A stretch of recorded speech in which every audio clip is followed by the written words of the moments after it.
一杯热酒问长空，山河万里笑谈中，恩怨情仇皆消融。心归何处谁是同？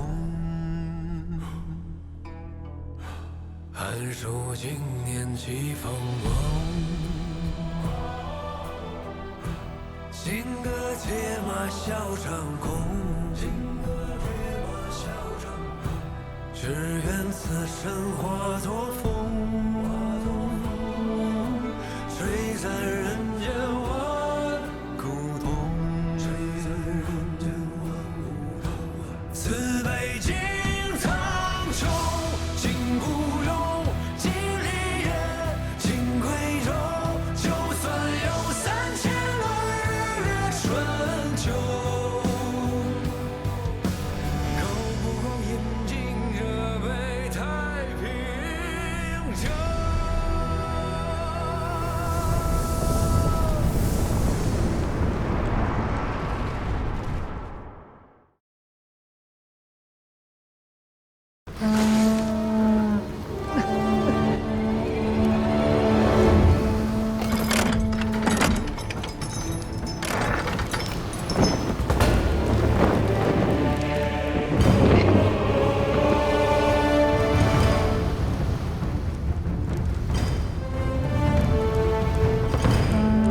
好快的船！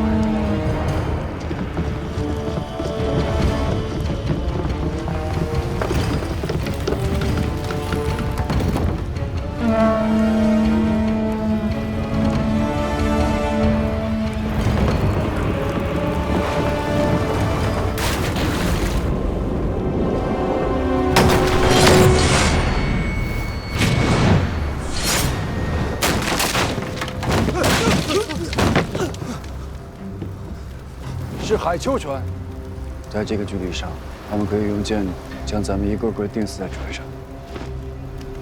来的是秦淮社哪位东主当面？快请上船一叙。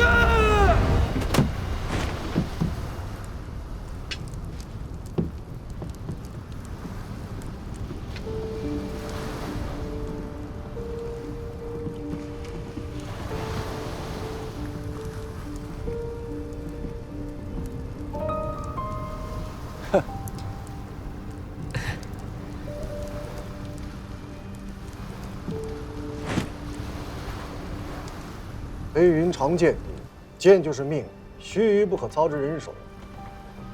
让他拿着吧。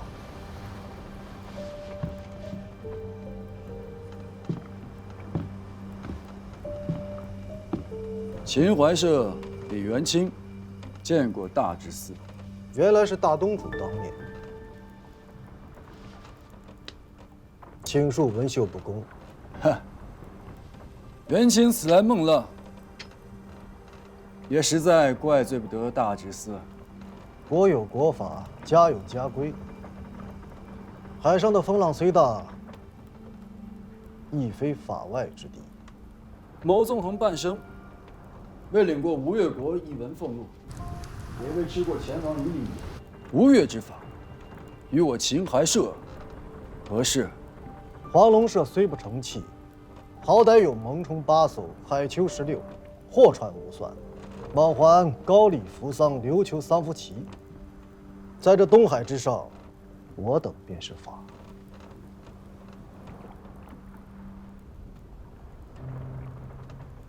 船可以给你，人和货不行。来赤金500斤，买人买货800斤，600斤。 ，750斤。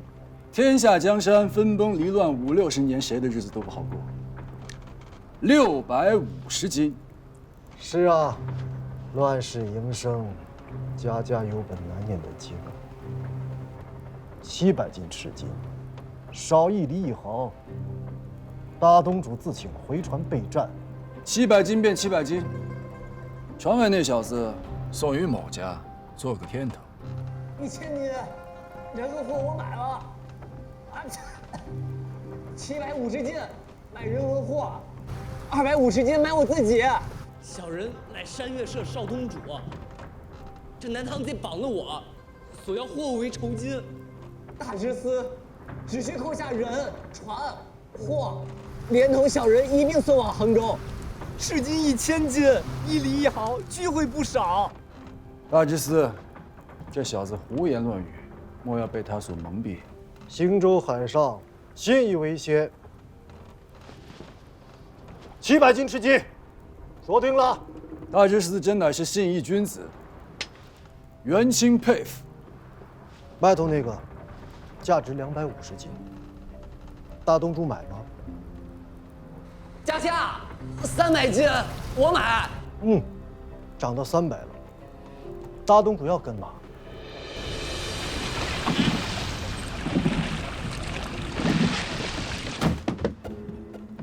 你与程昭月究竟有何干联？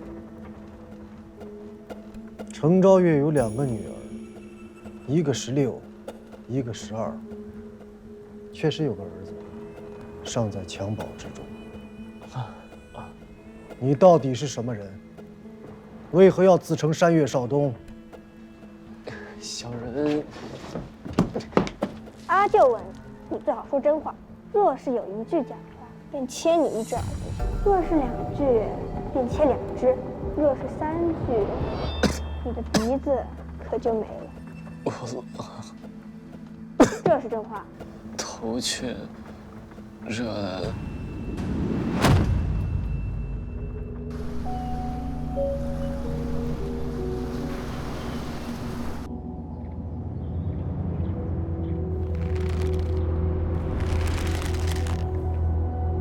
铠甲。山文铠、乌锤甲2当铠都有，连明光铠都见了一副。李元清，他本就是南唐的坐探头目，黑云都的都帅，何必不辞辛劳远赴波涛，跑到吴越来买甲？南唐的兵也不至于穷到这等地步啊！应该是带别人卖。秦淮说自己不需要买甲，他将人都买去了，便是不想让你查到上家的身份。但那小子醒了，或许能认出来。总觉得这小子像一个人。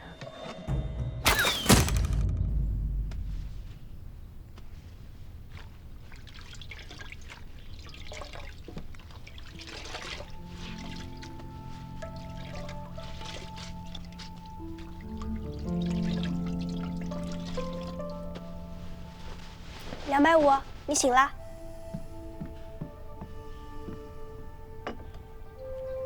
快喝了。什么时辰了？这是何处？你发了1宿的热了，出了这许多汗，又酸又臭，这张榻怕是要不得了。这是阿舅特意给你开的药，喝了便好了。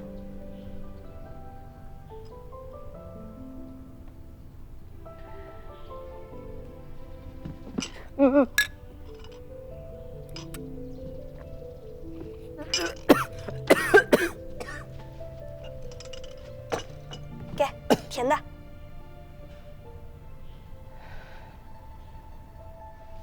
你饿了吧？你的吃食在外面，我去给你拿来。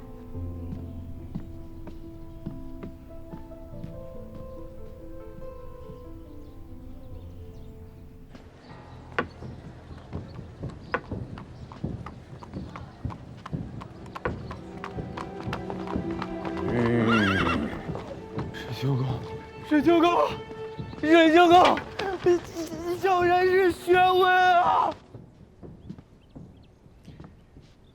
你可看得仔细，那确实是一条海囚船。千真万确是一艘海囚船。明州水营？不是。那个时候出现在那个地方，不可能是明州水营。那又会是谁呢？黄龙岛。都是同胞兄弟。6郎何其规矩小事，7郎又如何机警明明？偏生个9郎，从来不让人放心。眼下说这些已是无用。看来这一番，又得是你我去走一趟了。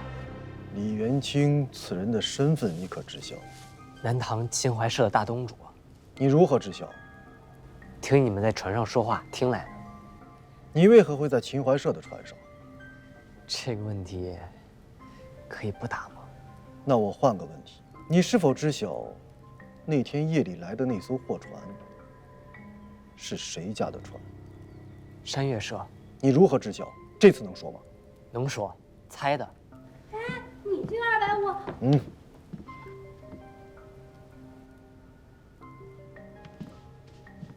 那你来猜猜看，那天夜里他们交易的是何样货物？这个我可是真不知道。那我来告诉你，他们交易的是铠甲。啊？这露了行迹的可不是一般物事，这是铠甲，便是官宦人家私藏衣服，都是谋逆的大罪。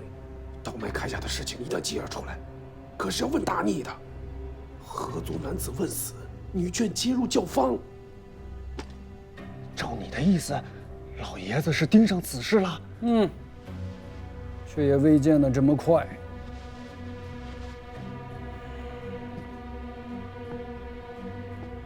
只要手脚迅捷，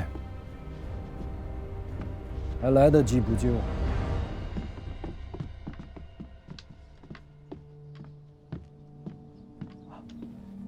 太尉，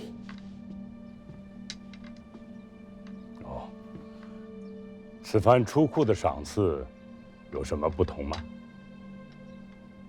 不曾有啊，比往日的都妥当。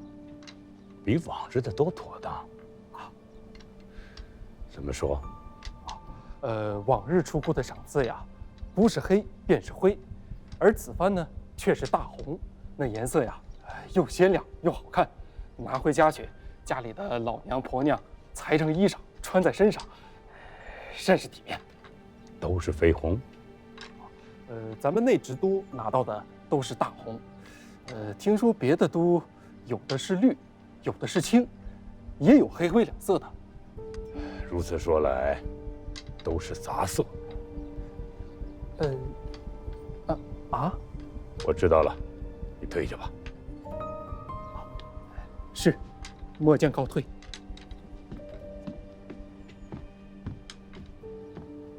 何成群这个傻才，好大的胆子！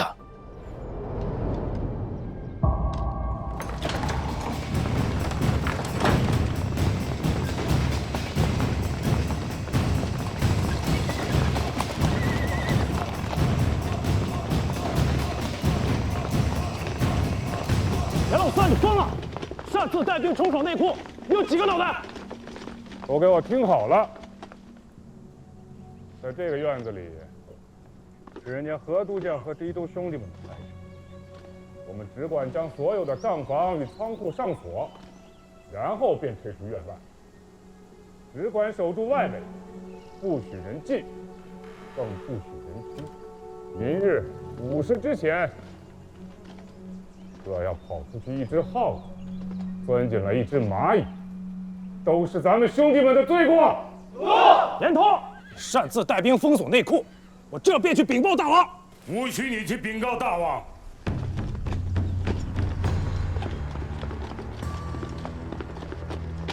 老太尉，明日一早，老夫约了东府使军，彻底搜检内库，所有的账目、凭证、库存，字迹刻旗，一律封存。待明日搜检审核之后，老夫自会禀告大王，到时候该砍谁的头，便砍谁的头。动手！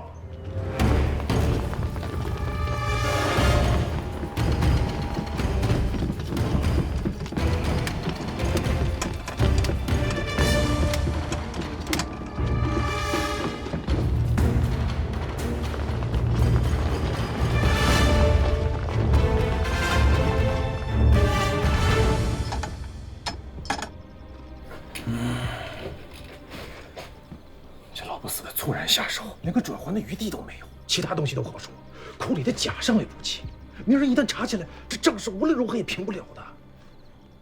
这老傻才，存心要置我于死地。要不，把账房的锁砸开，先把账做平了再说。如此妙计，是如何被何都将想到的？新做的账能看得出来，再加上你把锁头砸开了，岂不是此地无银300两？瞒不过的。库房和账房都上了锁，既做不了账，也补不了甲，难道便如此坐以待毙，等着人来砍头？程某倒有一计，就是不知道何都将的胆子够不够大。头都夹到脖子上了，还说什么够不够胆子？福儿过来。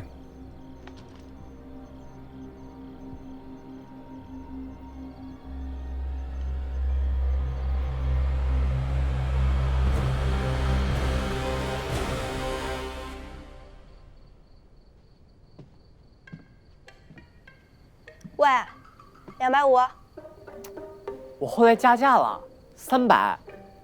不算，就是250。你有何事？我阿娘和阿舅，请你去前厅。白日间不是见过了吗？说也说了，问也问了，还要如何？这一遭不同。又有什么不同？我家阿兄回岛了，是他要见你。你阿兄？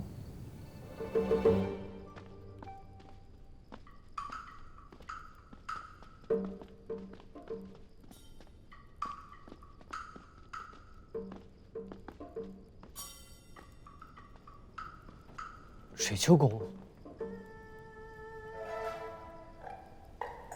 三哥，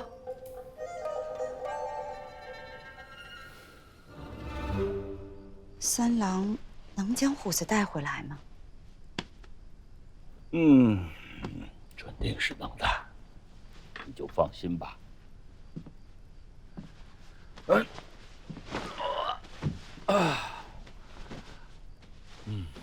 余家娘子不会迁怒于虎子吧？你就安心吧，他根本就不是那种人。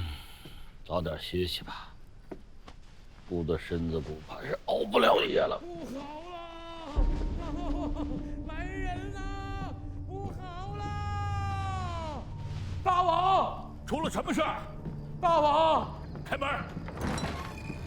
不好了，大王，是李春月啊，是内库，这李春月他走了水了呀！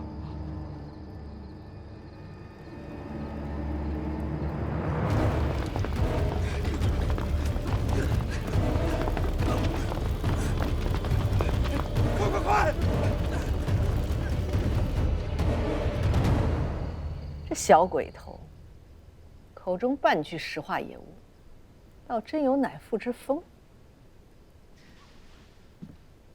大娘子此言有失公道。小子并不知威震东海的黄龙社东主娘子，原是我家三哥的亲娘。大知司也未曾对小子演讲，大娘子原本实得父王。月黑风高之夜，大知司杀人夺船，吓得小子一颗心都要跳出来了。小子实是不敢不谨慎从事。你谨慎的并不为错。早知你是从凤凰山上下来的，说不定便直接扔到海里喂鱼了，哪还留得你到此刻当面饶舌？母亲，罢了，不和你们这些小辈在这儿聒噪了。我身子有些乏了，要去歇息了。有什么事，明日再续。恭送母亲大人。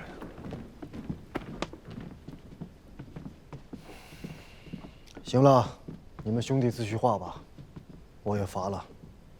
真娘，阿佑，随我回去歇息。是阿舅。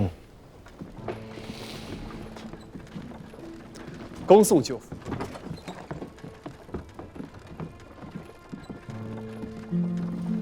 三哥，回去再收拾你。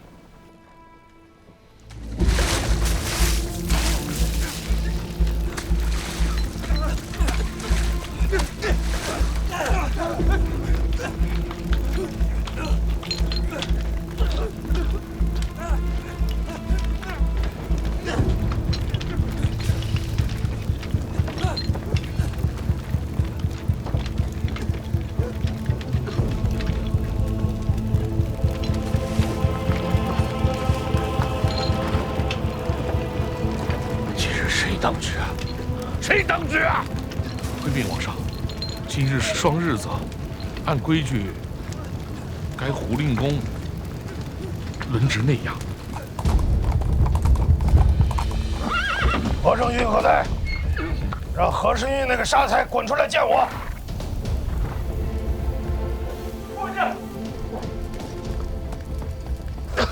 末将，末将，末将拜见令公。眼通，如何是你？回禀令公，末将一直在乡那边救火，还有4、5处火头尚未熄灭。我是在问，你如何会在此地？何承运何在？回令公，这火起得突然，末将一直在奔走救火，未曾见到何都将。拿下！令公，令公饶命！令公饶命！末将冤枉，末将是奉了在台位的机灵，才奉左令承认的。救人是有铁匠的胆子，你不该自作主张啊！冤枉！冤枉！令公。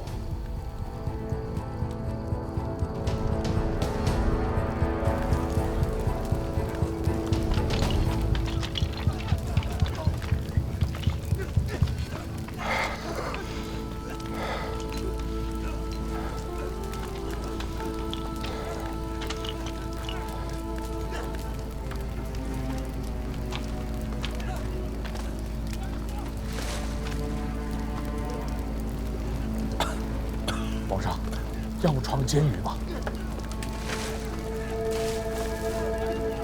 禀公，大王臣在。宫内走水，烧了几个旁院，无神紧要。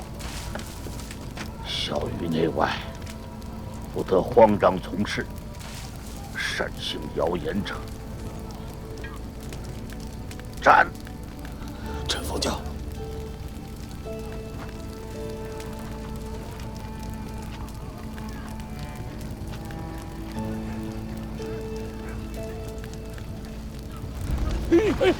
皇上，皇上！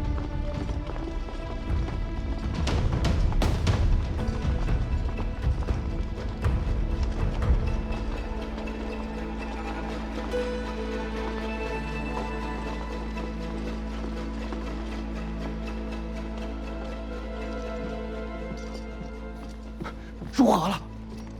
此时宫内尚未戒严，若要走脱正当其时，再耽搁半个时辰，怕是便来不及了。如此说来，现在不走更待何时啊？何都将可曾看到了什么？胡令公背着王上，刚刚过去了，还拿了盐桶堵着嘴，想必还未来得及细问。现在不问，稍时也要问了，快走吧！啊，背着，正是，怕是不大好。若真是不大好，那可真是大好了。这鸡是怎么了？大王，大王是怎么了？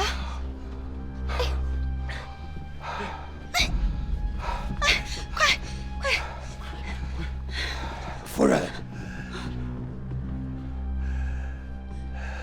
请夫人恕老臣无礼，请吴夫人偏殿安置。夫人请宽心，明日老夫竟当当面负罪。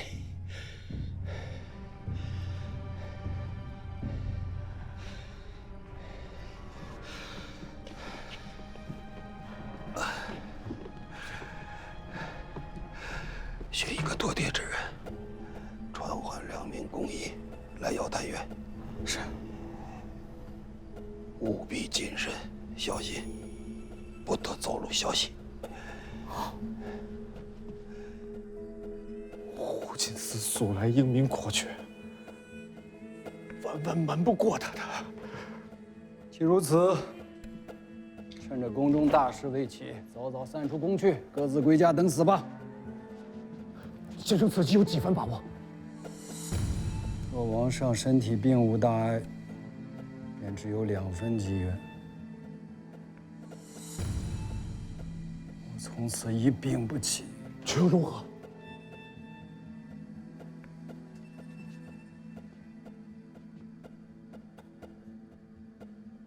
8分机缘还是有的。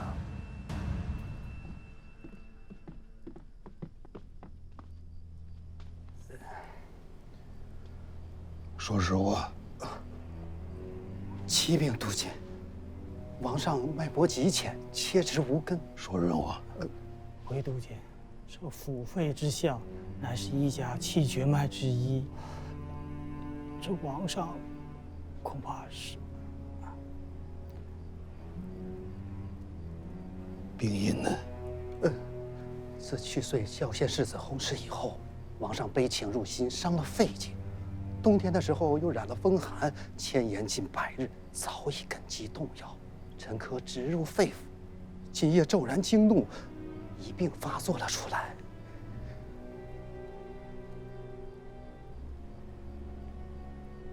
有法子救治吗？臣等无能，臣等无能。尔等听着，大王病危，内外宜居，这是要命的当口。我不管你们用什么法子，务必让大王醒转。启禀督监，若是以金针刺百会、似神聪、神庭，或让王上醒转片刻，只是这手段触动生机、催行经脉，这一口气上来容易，却是万难为继的。我晓得了，用针吧。这万事卯担着，不干你2人罪责，用针吧。诺。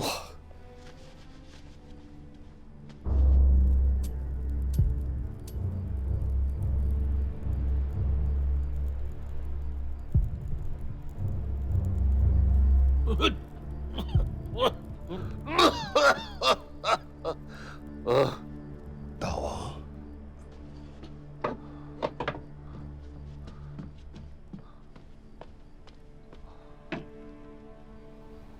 现在什么时辰了46刻刚过。还有多少时辰？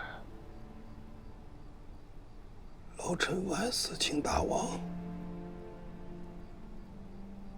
交代大事。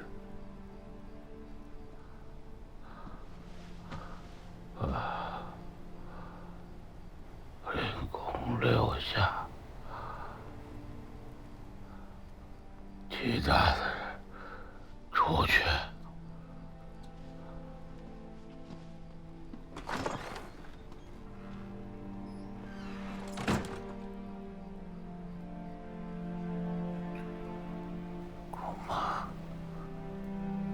诸军都指挥使西安侯弘佑参见文武，视同天地。老臣不辞万死，请大王收回成命。怎么，三郎不合太令的心意？自古君王有朕儿子在膝下，万没有立假儿子道理。三郎虽为大王养子，却也是元帅府孙廷甫所生。大王居5岳12州之地，100万军民，托付一个命令养子，如何能使内外不一？如何能使朝野相安呢？明宗皇帝也非太祖皇帝亲生，所以明宗一死，石敬瑭便篡了他家天下。这中原天子，既然假儿子做得，好女婿便也做得。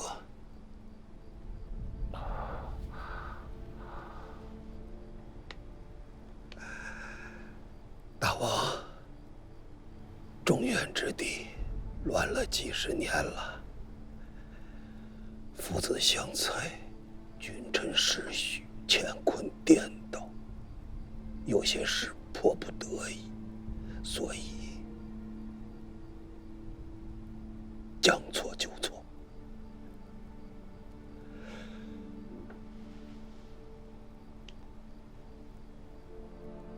咱们吴越却不止于此。古越觉得不止于此。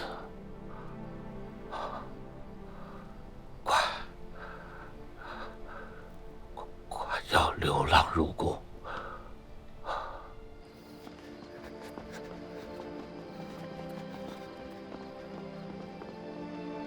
大王先六郎觐见。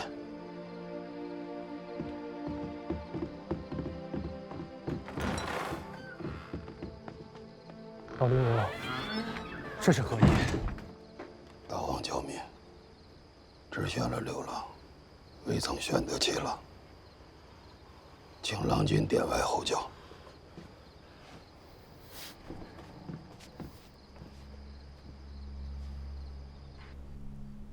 阿爹，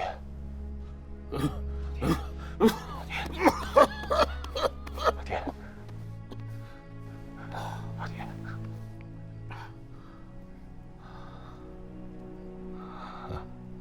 是啊，不跟你阿爹讲君臣之礼了。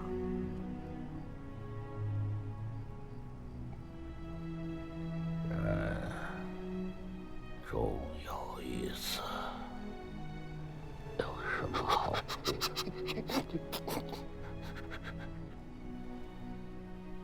去年4月。五郎没了，故便让你入了相府，参决守政。你是一个临大事有静气的，只可惜时候太短了。故本想再替你撑个1年、2年的。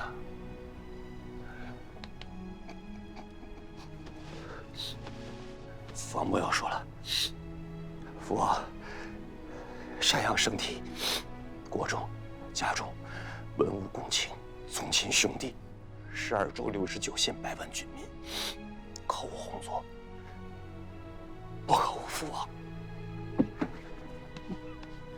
父王，父王。刘元琛，平日里却不知你是个有胆略的。老夫奉王命统领内衙兵马，却被你这厮深夜挡在了宫墙外。你信不信？老夫实行军法，斩了你！回太尉的话，末将不敢乱了上下尊卑，只是职责在身。夜间宫门下月，不奉王命，末将不敢开门。宫内火光冲天，皇上要有什么危险，你担当得起吗？速速开门，放老夫进去参拜王驾。太尉要杀末将，末将甘愿伏法。若是无旨开门，确实不能。太尹此刻还在宫门外。是的，亲卫第3都督将刘彦琛未曾开门，却将自家用绳索自宫墙上坠了下来，与他当面周旋。这个刘彦琛不错，抬举他一个副都以后。是。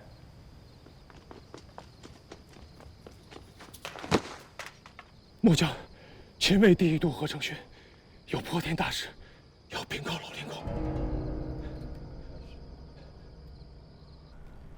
你在朝堂的地位尚可，与军中的历练不足。当年顾继位的时候，就是先掌了兵权，才得了天下。戴太尉，声位显著，又是内衙帅臣，末将不得不从，只得任他侍卫。却不料末将交出内库房屋不足1个时辰，大火便烧了起来。末将为内库值守，百死莫赎，只吓得肝胆欲裂，却不知该向何人陈述冤屈，这才斗胆来寻老令公陈情，实在万死。何承勋，末将在。你何大胆子，当面构陷国家重臣，你可知罪？末将所言句句属实，若有一句虚言，甘愿万死。给我拿下！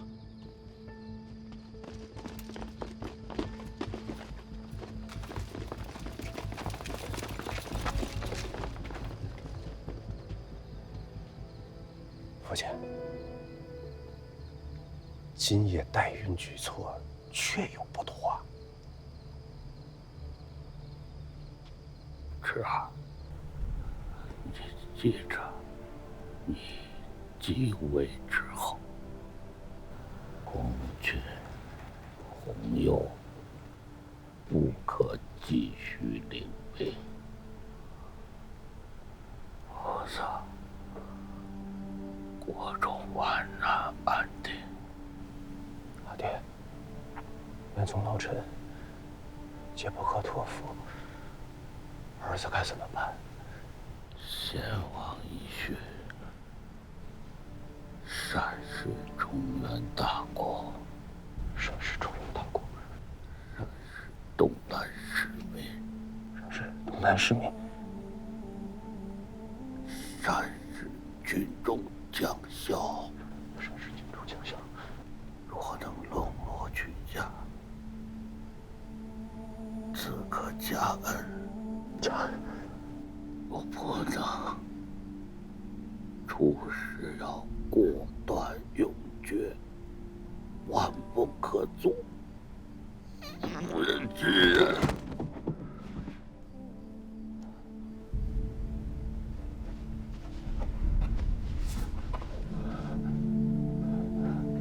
儿记下了，儿都记下了。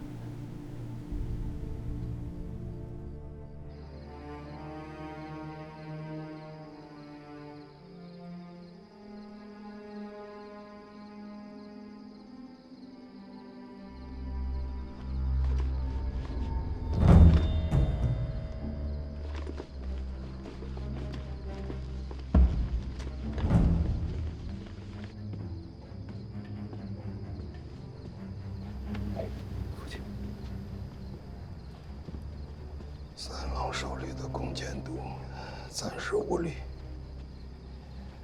关键是代孕。他是秦从，秦为六都名正言顺的掌兵大帅。天亮之前，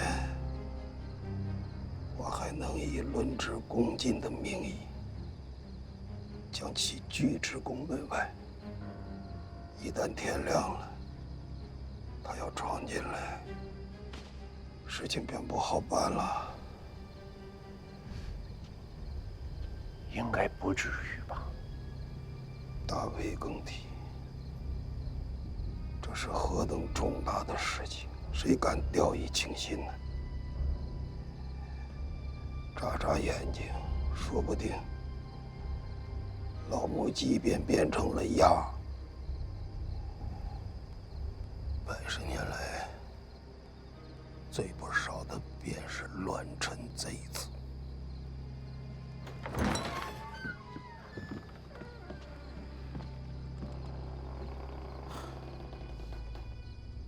老令公，王上宣呢？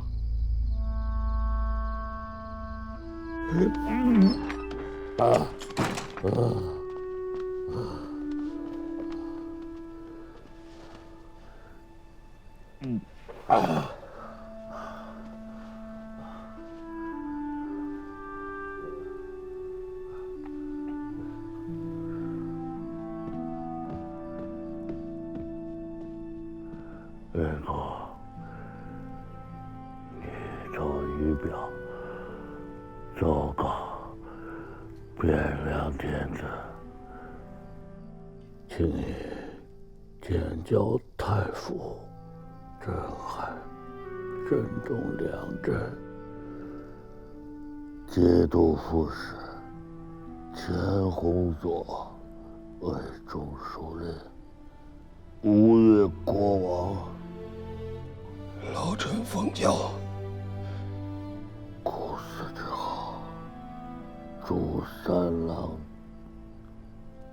夺爵罢兵权，以德国境，复其本姓，孙承佐。老臣奉教。我上的性命是刘郎。儿子，刘郎是个跳脱之星，我要拘束他。张军、领军，皆不是他所爱。人心之险恶，你这个当哥哥的，要好好护着他。是。刘郎。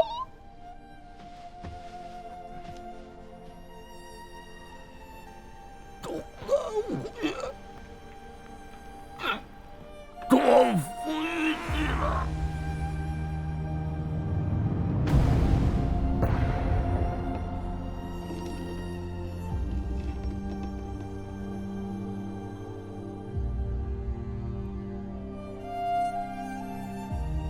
皇上！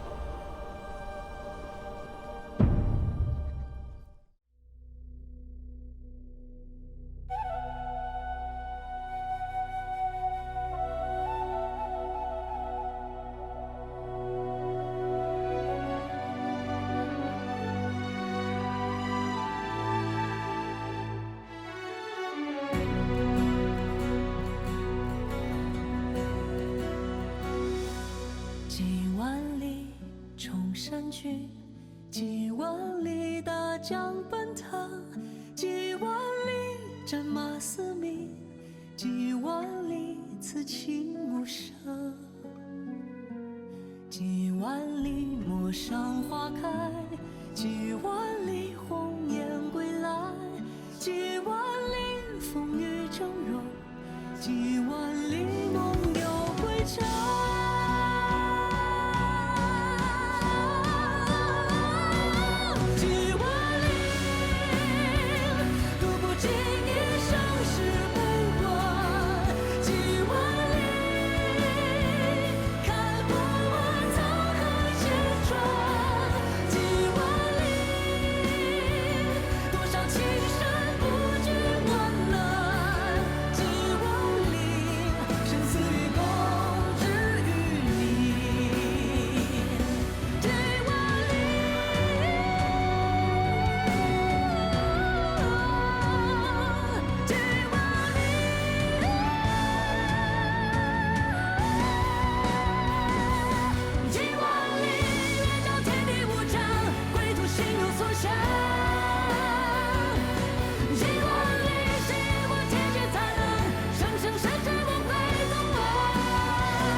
此心